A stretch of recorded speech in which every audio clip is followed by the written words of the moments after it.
Who would defend himself unless he thought he were attacked, that the attack were real, and that his own defense could save himself?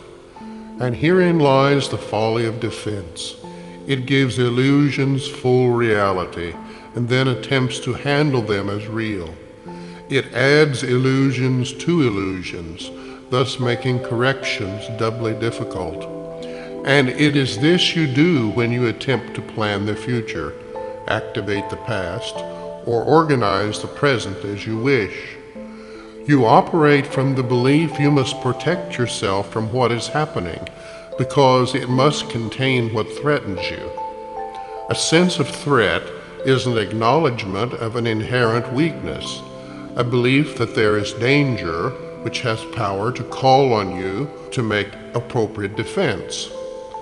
The world is based on this insane belief, and all its structures, all its thoughts and doubts, its penalties and heavy armaments, its legal definitions and its codes, its ethics and its leaders and its gods all serve but to preserve its sense of threat. For no one walks the world in armature, but must have terror striking at his heart. Defense is frightening. It stems from fear, increasing fear as each defense is made. You think it offers safety, yet it speaks of fear made real and terror justified. Is it not strange you do not pause to ask, as you elaborate your plans and make your armor thicker and your locks more tight, what you defend and how, and against what? Let us consider first what you defend. It must be something that is very weak and easily assaulted. It must be something made easy prey, unable to protect itself and needing your defense. What but the body has such frailty that constant care and watchful deep concern are needed to protect its little life? What but the body falters and must fail to serve the Son of God as worthy host? Yet it is not the body that can fear, nor be a thing of fear. It has no needs but those which you assign to it. It needs no complicated structures of defense, no health-inducing medicine, no care and no concern at all. Defend its life or give it gifts to make it beautiful, or walls to make it safe, and you but say your home is open to the thief of time, corruptible and crumbling, so unsafe it must be guarded with your very life. Is not this picture fearful? Can you be at peace with such a concept of your home? Yet what endowed the body with the right to serve you thus, except your own belief? It is your mind which gave the body all the functions that you see in it, and set its value far beyond a little pile of dust and water. Who would make defense of something that he recognized as this? The body is in need of no defense. This cannot be too often emphasized. It will be strong and healthy if the mind does not abuse it by assigning to it roles it cannot fill, to purposes beyond its scope, and to exalted aims which it cannot accomplish. Such attempts, ridiculous yet deeply cherished, are the sources for the many mad attacks you make upon it, for it seems to fail your hopes, your needs, your values, and your dreams. The self that needs protection is not real. The body, valueless and hardly worth the last defense, need merely be perceived as quite apart from you, and it becomes a healthy, serviceable instrument through which the mind can operate until its usefulness is over. Who would want to keep it when its usefulness is done? Defend the body, and you have attacked your mind, for you have seen in it the faults, the weaknesses, the limits, and the lacks from which you think the body must be saved. You will not see the mind as separate from bodily conditions, and you will impose upon the body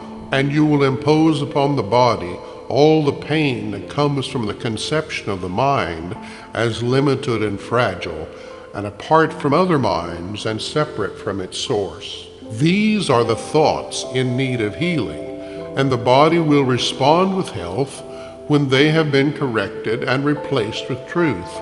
This is the body's only real defense. Yet, is this where you look for its defense? You offer it protection of a kind from which it gains no benefit at all, but merely adds to your distress of mind. You do not heal, but merely take away the hope of healing, for you fail to see where hope must lie if it be meaningful. A healed mind does not plan. It carries out the plans that it receives through listening to wisdom that is not its own. It waits until it has been taught what should be done, and then proceeds to do it. It does not depend upon itself for anything except its adequacy to fulfill the plans assigned to it.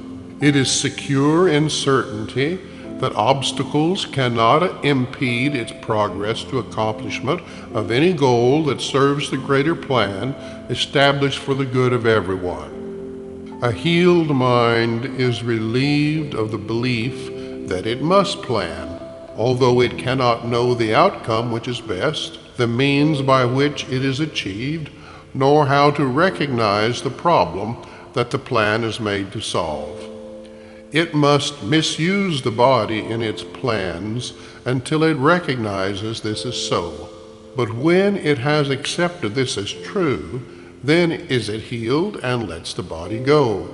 Enslavement of the body to the plans the unhealed mind sets up to save itself must make the body sick. It is not free to be the means of helping in a plan which far exceeds its own protection and which needs its service for a little while. In this capacity is health assured, for everything the mind employs for this will function flawlessly and with the strength that has been given it and cannot fail. It is perhaps not easy to perceive that self-initiated plans are but defenses, with the purpose all of them were made to realize. They are the means by which a frightened mind would undertake its own protection at the cost of truth. This is not difficult to realize in some forms which these self-deceptions take, where the denial of reality is very obvious. Yet planning is not often recognized as a defense. The mind engaged in planning for itself is occupied in setting up control of future happenings. It does not think that it will be provided for unless it makes its own provisions. Time becomes a future emphasis to be controlled by learning and experience obtained from past events and previous beliefs. It overlooks the present, for it rests on the idea the past has taught enough to let the mind direct its future course. The mind that plans is thus refusing to allow for change. What it has learned before becomes the basis for its future goals. Its past experience directs its choice of what will happen, and it does not see that here and now is everything it needs to guarantee a future quite unlike the past, without a continuity of any old ideas and sick beliefs. Anticipation plays no part at all, for present confidence directs the way. Defenses are the plans you undertake to make against the truth. Their aim is to select what you approve and disregard what you consider incompatible with your beliefs of your reality.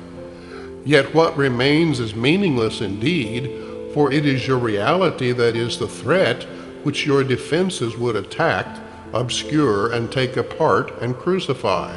What could you not accept if you but knew that everything that happens, all events, past, present, and to come, are gently planned by one whose only purpose is your good? Perhaps you have misunderstood his plan, for he would never offer pain to you. But your defenses did not let you see his loving blessing shine in every step you ever took. While you made plans for death, He led you gently to eternal life. Your present trust in Him is the defense that promises a future undisturbed, without a trace of sorrow, and with joy that constantly increases as this life becomes a holy instant, set in time, but heeding only immortality.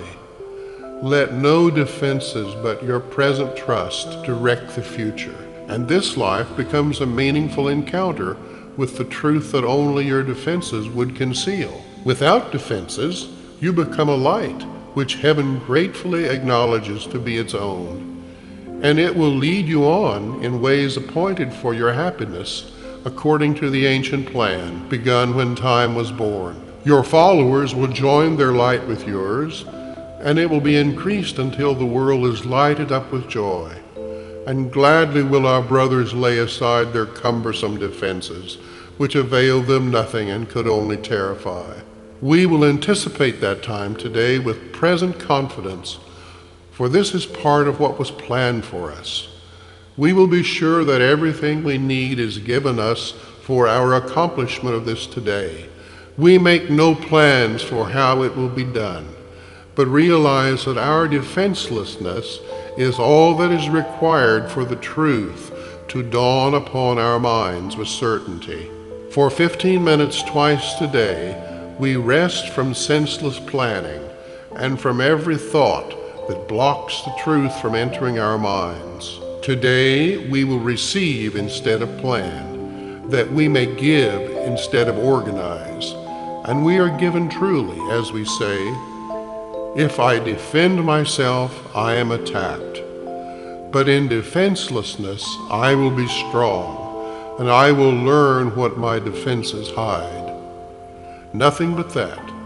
If there are plans to make, you will be told of them. They may not be the plans you thought were needed, nor indeed the answers to the problems which you thought confronted you. But they are answers to another kind of question, which remains unanswered, yet in need of answering, until the answer comes to you at last. All your defenses have been aimed at not receiving what you will receive today. And in the light and joy of simple trust, you will but wonder why you ever thought that you must be defended from release. Heaven asks nothing. It is hell that makes extravagant demands for sacrifice. You give up nothing in these times today when, undefended, you present yourself to your Creator as you really are. He has remembered you. Today we will remember Him. For this is Easter time in your salvation, and you rise again from what was seeming death and hopelessness. Now is the light of hope reborn in you, for now you come without defense to learn the part for you within the plan of God. What little plans or magical beliefs can still have value when you have received your function from the voice of God Himself. Try not to shape this day as you believe would benefit you most, for you cannot conceive of all the happiness that comes to you without your planning. Learn today, and all the world will take this giant stride and celebrate your Easter time with you. Throughout the day, as foolish little things appear to raise defensiveness in you and tempt you to engage in weaving plans, remind yourself, this is a special day for learning, and acknowledge it with this. This is my Easter time, and I would keep it holy. I will not defend myself, because the Son of God needs no defense against the truth of His reality.